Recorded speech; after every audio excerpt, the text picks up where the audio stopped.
नमस्कार. VAJ अकॅडमीमध्ये आपलं सहर्ष स्वागत आहे. या व्हिडिओमध्ये आपण PWD विभागाने आज वरिष्ठ लिपिक या पदासाठी पेपर घेतला आणि त्या पेपरमधील सामान्य ज्ञानचे 12 प्रश्न मला मिळालेले आहेत. त्या 12 प्रश्नांची उत्तरं आपण पाहूयात. व्हिडिओ शेवटपर्यंत पहा. या व्हिडिओला सर्वांनी लाईक करा, शेअर करा आणि VAJ अकॅडमी हे यूट्यूब चॅनल सबस्क्राईब करा. तर या ठिकाणी पहा, PWD पेपर 2023 वरिष्ठ लिपिक 14 डिसेंबर 2023. पहिला प्रश्न आहे, सरहुल उत्सव कोणत्या राज्यामध्ये साजरा केला जातो? तर सरहुल उत्सव हा झारखंड या राज्यामध्ये साजरा केला जातो. मी कालच्या व्हिडिओमध्ये सांगितलं होतं की उत्सव सण हे व्यवस्थित करा. दुसरा प्रश्न आहे, 2023 सालचा अर्थशास्त्रातील नोबेल पुरस्कार कोणाला मिळाला आहे? तर 2023 सालचा अर्थशास्त्रातील नोबेल पुरस्कार प्रोफेसर क्लॉडिया गोल्डिन यांना मिळालेला आहे. आणि हे पण मी काल सांगितलं होतं, नोबेल पुरस्कार व्यवस्थित करून ठेवा, त्याच्यावर हमखास प्रश्न तुम्हाला विचारले जातील. कोणत्या राज्यात लोकसभा मतदारसंघ 30पेक्षा जास्त आहेत? आता याचं उत्तर न पर्यायानुसार द्यावं लागेल, कारण बरेच राज्य आहेत. उत्तर प्रदेश आहे, महाराष्ट्र आहे, पश्चिम बंगाल, बिहार यांच्यामध्ये 30पेक्षा जास्त लोकसभेच्या जागा आहेत. त्याच्यानंतरचा प्रश्न आहे पहा, कोणत्या राज्यात शहरी लोकसंख्येत स्त्रियांची संख्या 100पेक्षा जास्त आहे? तर ऑप्शन आहेत हिमाचल प्रदेश, गोवा, मणिपूर, मध्य प्रदेश. माझ्या माहितीनुसार गोवा त्याचं उत्तर असायला पाहिजे. मी चुकत असेल तर कमेंटमध्ये सांगा तसं. चला पुढचा प्रश्न पाहूयात आपण आता.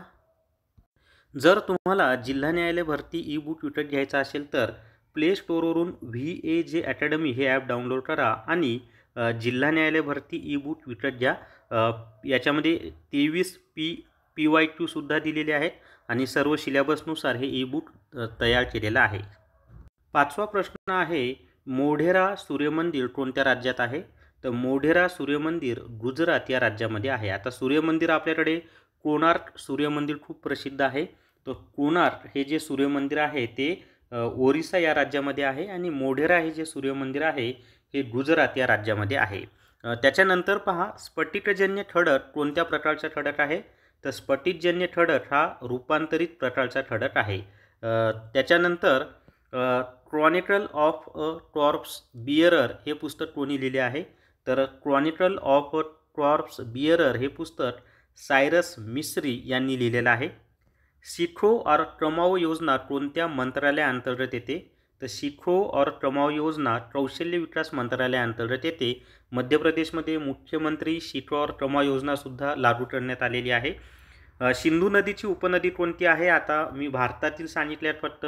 तर भारतामधील जे जम्मू काश्मीर हा जो केंद्रशासित प्रदेश आहे त्या ठिकाणी शोट, झास्कर, गिलगिट ह्या सिंधू नदीच्या उपनद्या आहेत. रावीसुद्धा सिंधू नदीची उपनदी आहे. त्याच्यानंतर आशियाई क्रीडा स्पर्धा 2023मध्ये भारताने तिरंदाजीमध्ये किती पदक जिंकले?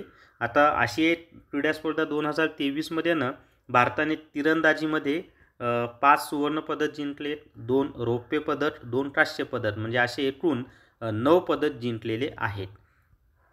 18वा प्रश्न आहे, संधिपाद प्राणी संघामध्ये कोणते प्राणी येतात? तर त्यांची सर्व प्राण्यांची नावच दिलीत मी, पर्यायानुसार उत्तर द्यावं लागेल. खेकडा, कोळी, विंचू, पैसा, गोम, झुरळ, फुलपाखरू, मधमाशी. तर ऑप्शनमध्ये विंचू होता, तर विंचू हे त्याचं उत्तर येईल ऑप्शननुसार. त्याच्यानंतर क्रीडा पुरस्कार 2022वर सुद्धा एक प्रश्न त्यांनी विचारलेला होता. जर तुम्हाला GK ebook TCS IBPS pattern विकत घ्यायचा असेल तर प्ले स्टोअरवरून VAJ अकॅडमी ॲप डाउनलोड करा आणि GK ebook TCS IBPS pattern विकत घ्या. तर या व्हिडिओमध्ये एवढीच माहिती. आणि VAJ अकॅडमी नावाचं टेलिग्राम चॅनलसुद्धा जॉईन करा, त्याची लिंक तुम्हाला डिस्क्रिप्शनमध्ये दिलेली आहे. ॲपची लिंकसुद्धा डिस्क्रिप्शनमध्ये आहे. तर या व्हिडिओमध्ये एवढीच माहिती. या व्हिडिओला सर्वांनी लाईक करा, शेअर करा आणि VAJ अकॅडमी हे यूट्यूब चॅनल सबस्क्राईब करा. धन्यवाद.